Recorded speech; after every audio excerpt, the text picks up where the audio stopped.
f3, just simply very bad position.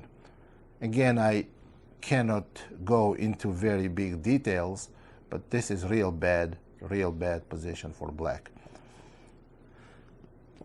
So after knight d7, we go bishop e2, and still black cannot go after white's bishop. So now black goes queen e8. Now why queen e8? They want to play e5. Now why queen e8 and not rook e8 to play e5? Rook e8 does not help black to get e5 in. The reason is, if we go h3 to prepare the h2 square for the bishop, or just simply castle, e5 is losing for black, because white plays d takes e, and simply knight takes e5, winning a pawn. As you can see for yourself, knight takes e5, queen takes d8, followed by bishop takes e5, and white is a pawn up in a relatively simple position. So we just noticed that rook e8 does not support e5 move, but queen e8 does. On queen e8 we have to play h3, because when black plays a5, we want our bishop on h2. We don't want our bishop on g3, for example. If we castle, black may go e5, and on bishop g3, knight h5. It's very essential that white keeps the dark square bishop alive, and I'm going to show you why. Queen e8, h3, e5, bishop h2, queen e7, castles, and maybe some move like rook e8 or c6. This looks like a very reasonable position for black, and in reality it's a really terrible position for black. White goes simply b4 or rook b1, probably b4, and next move is pawn c5. The idea is to go c5, and white is hitting black's center at d6 and e5 squares, and bishop on h2 plays very important role in that. So suppose black goes e4, knight d2, and rook e8. Now white goes c5 anyway. Black is practically forced to close the center, and you see the power of h2 bishop. It's a very strong bishop. Now if white simply goes b5, black's days are totally numbered, because queen a4, bishop d7, rook b1. Now black cannot put any piece on b8 square, no rook, because bishop on h2. And next move is b takes c, white's pieces penetrate on b file, and black's position is totally hopeless. I won at least dozen tournament games like this. This is very poisonous system for white, and unsuspected players for black, inexperienced players, they may get in there very easily. Actually, I have had some very strong players gotten into this terrible position.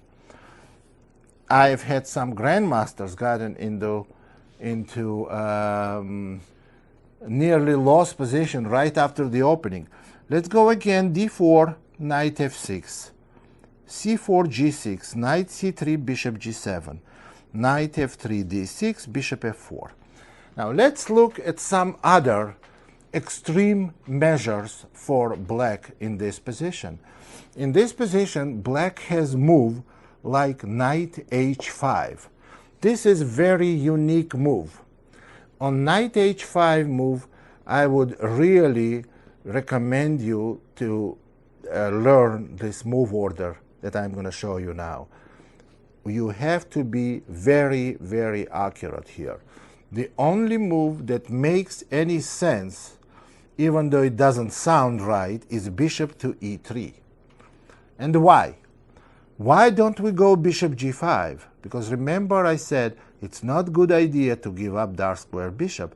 Now black can go h6, and after bishop h4, g5, and we don't have any other move but bishop g3. That's what we don't want to go to do, and to give dark square bishop. So we go bishop to e3. Now how can bishop e3 be good? It is good. Suppose black castles. I've had even in one game black went f5 against me. Okay, what you do on f5, I played g3. When my opponent castled, I went bishop g2. This is good position for white. My opponent played f4. My opponent was, I don't know, he was either extremely aggressive as a chess player or maybe he was drunk. But either way, it's a good position for white. G takes f, knight takes f4, bishop takes f4, rook takes f4, and queen d2.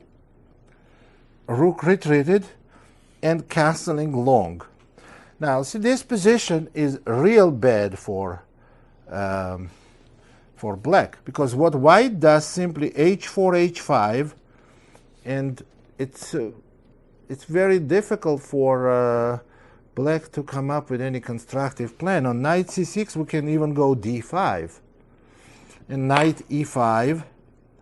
I think that's knight takes e5, bishop takes e5, maybe even e3. I'm not sure that's the exactly way it has to be played, but that's possible, one of the possible ways. Knight e4, e3, and f4. So this is possible ways to play this position. Now let's go back again to the bishop e3 position. After bishop e3, knight h5, bishop e3. That's what we have. Now if black castles, we go g3. This is position. So now what you do is develop bishop g2, castle, rook c1, well, a knight c6, castle. If black goes e5, you can go maybe, I don't know, maybe rook c1, maybe d takes e. Knight on h5 does not look good. So you just simply make normal centralized moves for white, and you have good position. On any f5 move, you can always go bishop g5. And on queen e8, something like knight d5. And you can open center real quick, and white's pieces are better placed here. Okay, this is another attempt for black to demonstrate early activity. Otherwise, after bishop f4, in this position, they should castle, e3, and let's look at another way to play for black. Knight c6, bishop e2, and knight to d7. Now we prepare. When you see that your opponent wants to play e5, you have to be ready to hide your bishop on h2. So I go h3, e5, and bishop h2. Now this is good position for black. For white, if they go f5, black goes f5, we castle.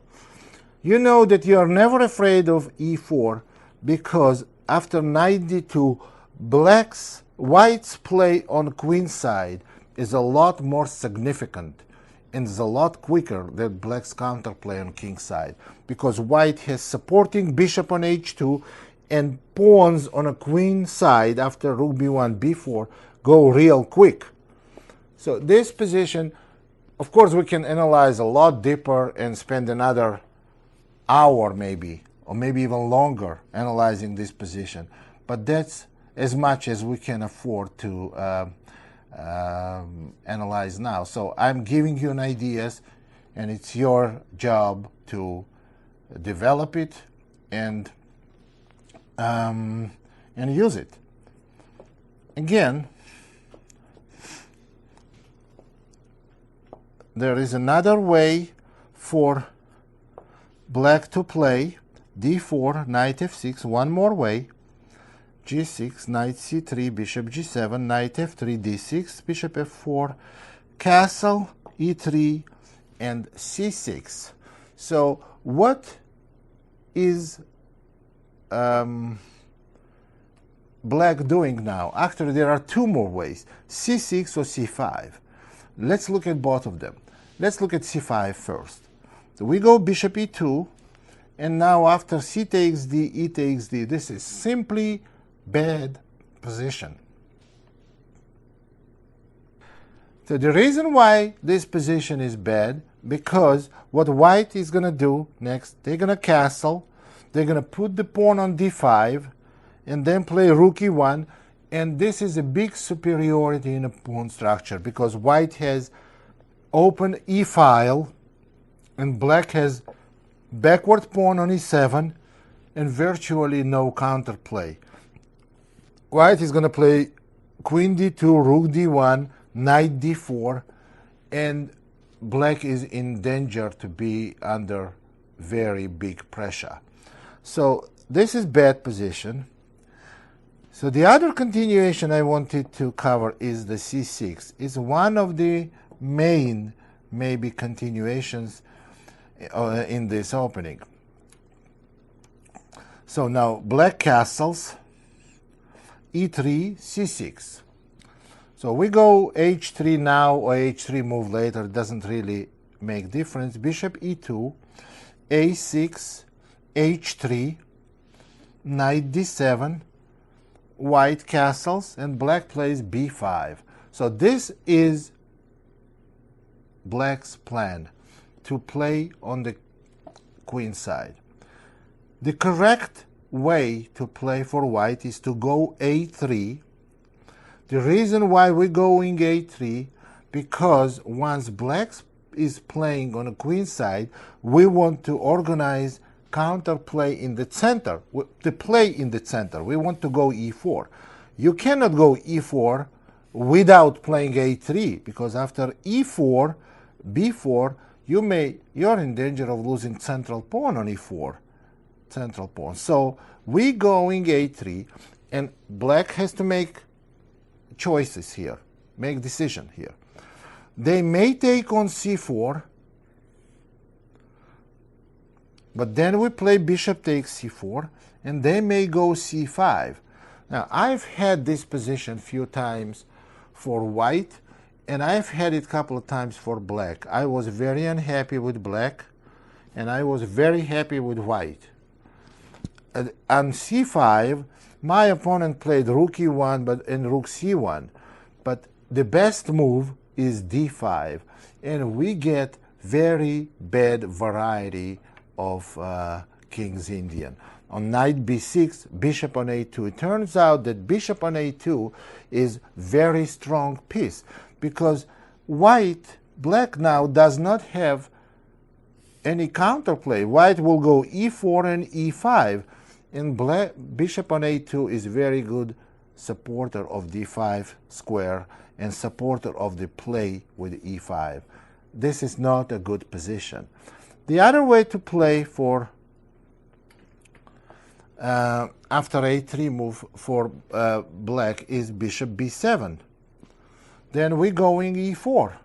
Either bishop b7 or maybe even rook b8 or maybe even rook e8, some move like this. So we can always go e4. And I want to show you one important position from the view of pawn structure. B takes c, bishop takes c4, and d5. Let's talk about this pawn structure. Now, what is the idea behind d5 move? Now, if white takes on d5, then black goes knight b6. And black may be okay here, because bishop has to retreat and then retake pawn on d5 with a pawn or with a knight. But position after d5 is very, very bad for black if white simply plays bishop d3. And now black is practically forced to take on e4, because otherwise white goes e5, and knight takes e4. This position, I think, is not far from being lost for black, because after knight d5 and bishop g3, I find it very difficult for black to play. White puts rooks on e1 and c1, and black, what does black have except for knight on d5? They have nothing. They have a lot of weaknesses, no open files, and no counterplay. This is bad position. Again, we cannot analyze it in details. This is kind of subject for further analysis, which we cannot provide you here. So this would more or less conclude the system, brief introduction of the system you can play against King's Indian. So you play this, you are ready. You are ready for King's Indian. You can learn it practically overnight, maybe in 1 hour system. Now the other system, the other openings that left is a Nimzo Indian. d4, knight f6, c4, e6. Actually, Nimzo Indian is not the opening that black chooses. Black may choose, but white has to allow. It's like when both sides agree to play Nimzo Indian, because if white does not play knight c3, there will be no Nimzo Indian. If white goes something like knight f3, there will never be Nimzo Indian, because on bishop b4 check we can go simply bishop d2. And that's what I would recommend to play. On bishop b4 check, you go bishop d2, and it's the easy way then to play g3 and bishop g2. Now, again, we cannot go into very big details of it. It's on bishop b4, you go bishop d2, and on queen e7, it's one of the major continuous. You simply go g3, on a knight c6, bishop g2, and on bishop takes d2, knight takes d2. That's what modern theory of Bogo Indian. This is Bogo Indian now. Just castle, and after e5, the simple system I would recommend you to play, that you know what you will be doing. e3, and on castle, try to go rook b1 and b4. That's an easy play for you. If black ever goes e4, you always can go knight e1 and recycle knight from c2 to d5, knight d4, or maybe b5 and knight b4.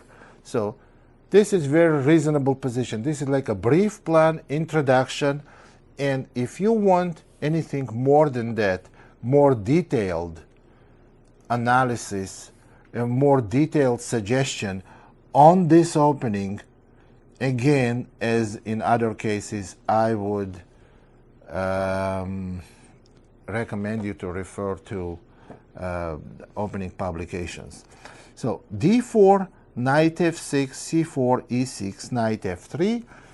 But suppose b6 move is played, which is Queen's Indian. What can you play here? We have several very complicated variations to play, very ambitious. Well, if you want to learn them, be my guest and go ahead and learn them. We can go g3 and bishop a6, and there's a lot of theory, but you want to avoid any theory. This is only for people who have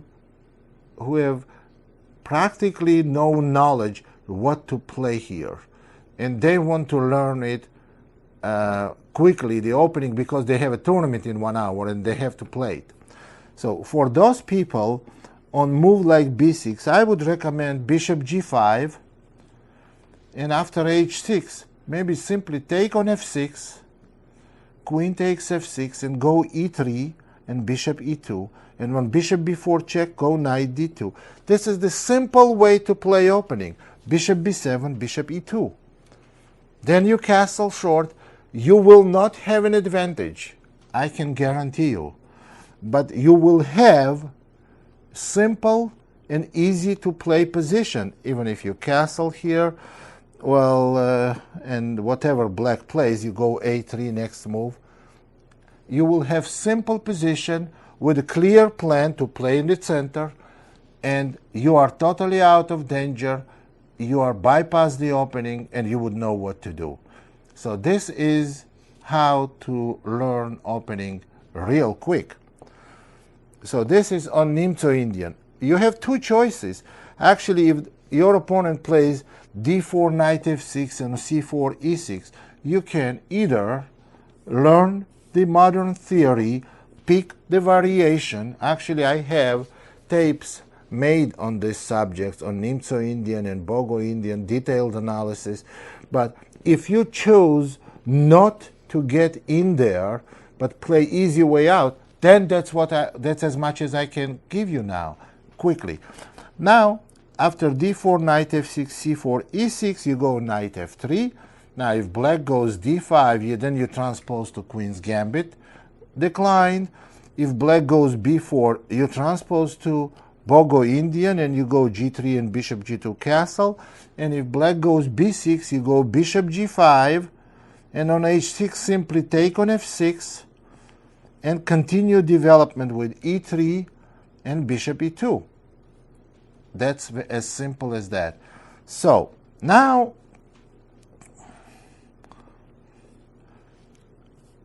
another opening that is very, very important, and where you have to know some concrete variations, is Grunfeld defense. d4, knight f6, c4, g6, knight c3, d5.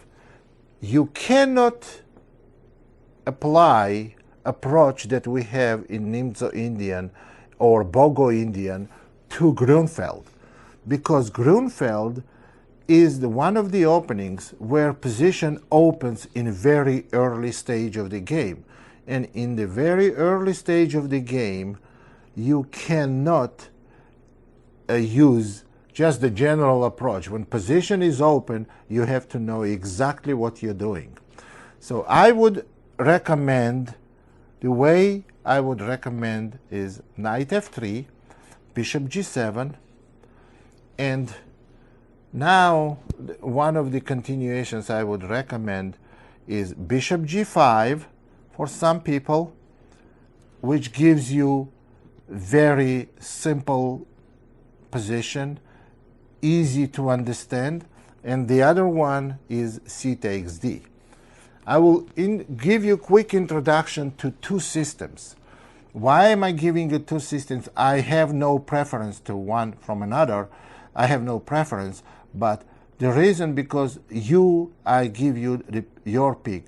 Why do I give you one continuation in every other opening and two in Grunfeld? Because Grunfeld is a lot sharper opening than any other opening in the after d4.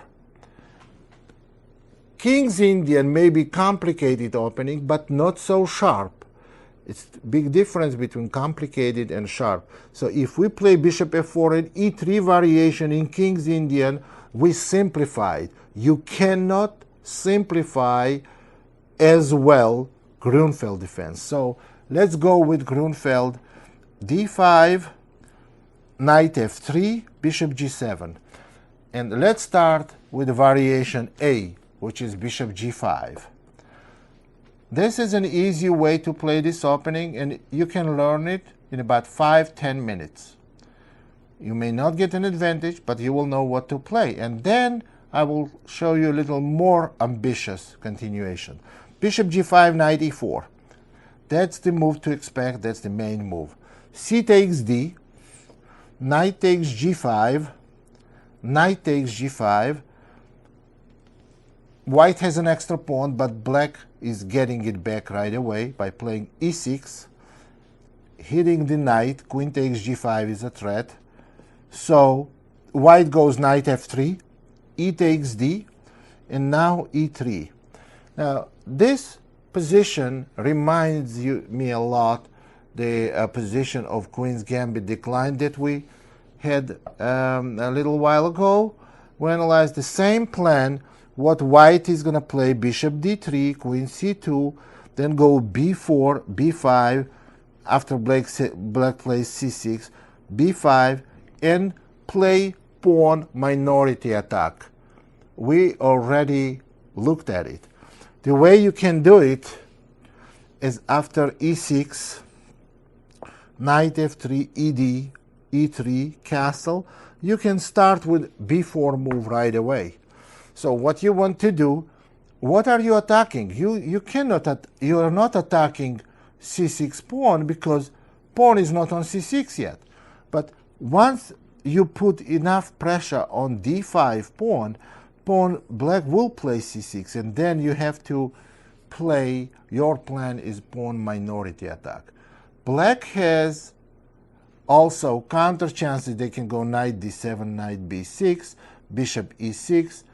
Well, you play that. That's the easy way to learn. It's okay to play for white.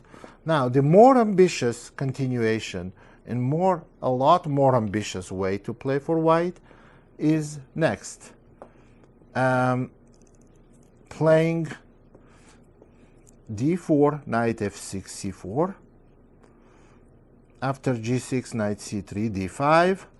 We can go knight f3 first, or we can go with the c takes d, doesn't matter. C takes d, let's start with c takes d. Knight takes d5 and g3. You could have played g3 even in this position. Remember, I saw if you played instead of g3, instead of cd, knight f3 first, bishop g7, and this is the position where there is a choice white has to make, either go cd or bishop g5. So suppose the continuation that I'm just mentioned as ambitious, c takes d, knight takes d5, and of course main modern theory is e4, but we don't want to do it because e4 you have to learn a lot. You don't have to learn a lot here. One line and you will be better prepared than your opponent. I can guarantee you, because that's not the line they can pick up anywhere in theory.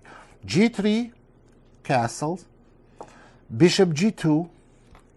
Now, the most popular move, this is very popular, very famous position. Knight c6, castle, and knight b6. This is the key position of fianchetto variation of Grunfeld, which happened maybe thousands of times on any level, especially the high level, but they play it on much lower level as well.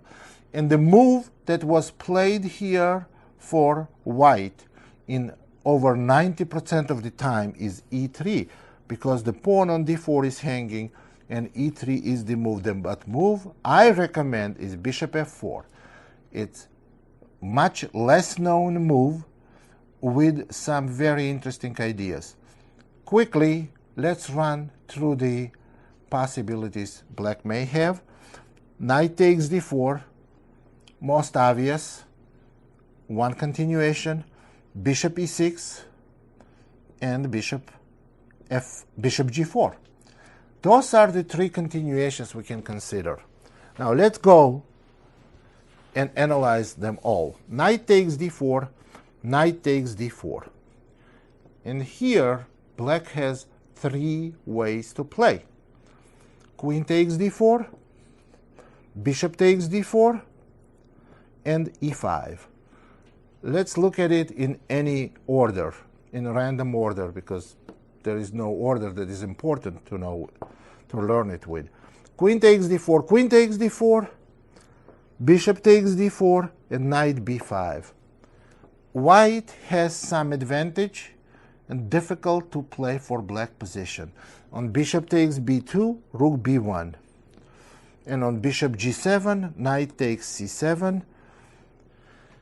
It's difficult position for black. And on rook b8, simply knight d5. Really difficult game for black. Okay, let's go on. Knight d5, and important thing that bishop f5 is not working because knight takes e7, followed by knight takes f5 and bishop takes b8. So in this position,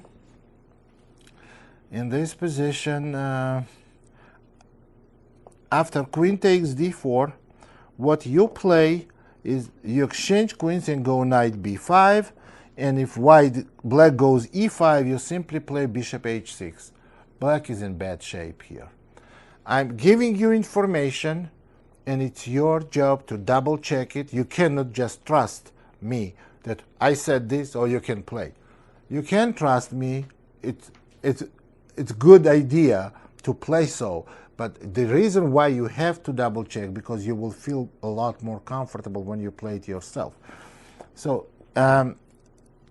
let's go quickly with the other two continuations. We just covered queen takes d4. Same thing happens on bishop takes d4. You go knight b5, and if black goes e5, same bishop h6 move. And if bishop takes on b2, same rook b1 move. Nothing has changed. Maybe even queen takes d8, rook takes d8, and now rook b1 move. Same exact problem black is having. And the third and more important move actually was maybe the main move in this position, is e5. Let's quickly run through this continuation. Knight c6. Well, taking on c6 is not a good idea because white simply plays bishop e3 and black is in bad shape. And again, you can see black has a lot of weaknesses. White just piles up on c-file, and black is in trouble. The correct move here is queen takes d1. Then we go knight e7 check, king h8, rook f takes d1. Black must take bishop on f4. White plays knight takes c8, rook a takes c8, bishop takes b7, rook b8, and bishop a6. After f takes g, h takes g, position is difficult for black. The key move in this position, which I had it once in my game, on bishop takes c3, bc, knight a4 looks like very strong for black, because on rook d7, black has knight c5. Otherwise, they want to play rook b2, but after rook d5, black has significant difficulties. A knight takes c3, we may even go rook a5, followed by either rook c1 or bishop d3 and a7 pawn weakness. This is difficult position for black. That's something you just have to analyze also from this position, which we cannot do now. Analyze, and you will come to the same conclusion. I strongly recommend to use some engine, some program like Fritz or Hierarchs or one of those programs. So let's go on to the critical position of this variation, which is right after move bishop f4. This is the critical position, which will be set up in a moment.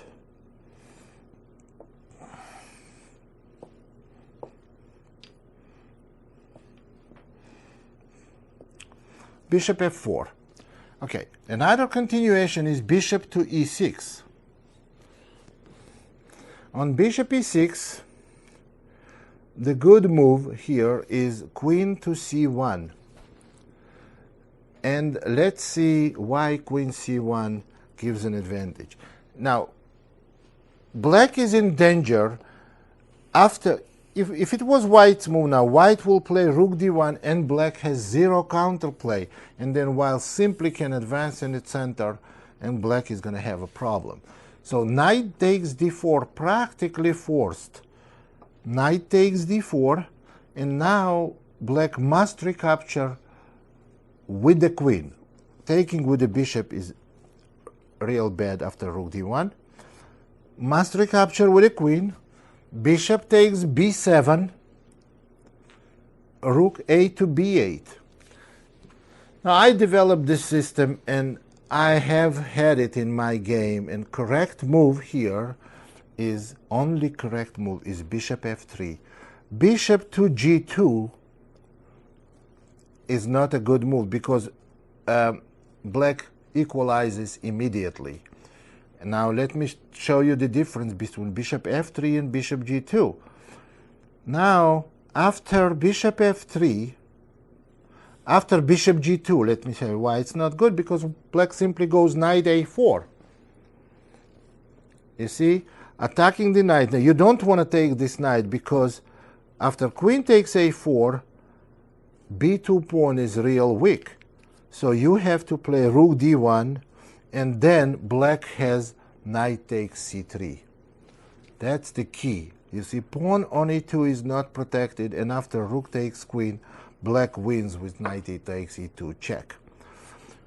So for this reason, you have to play bishop to f3. Now, after knight a4, we go rook d1. And actually the better move here, maybe in this position, after bishop f3, knight a4, rook d1, I think black is really in trouble, because on queen b4, we have several ways of getting an advantage. Knight takes a4 is the simplest way. Queen takes a4 and rook d2.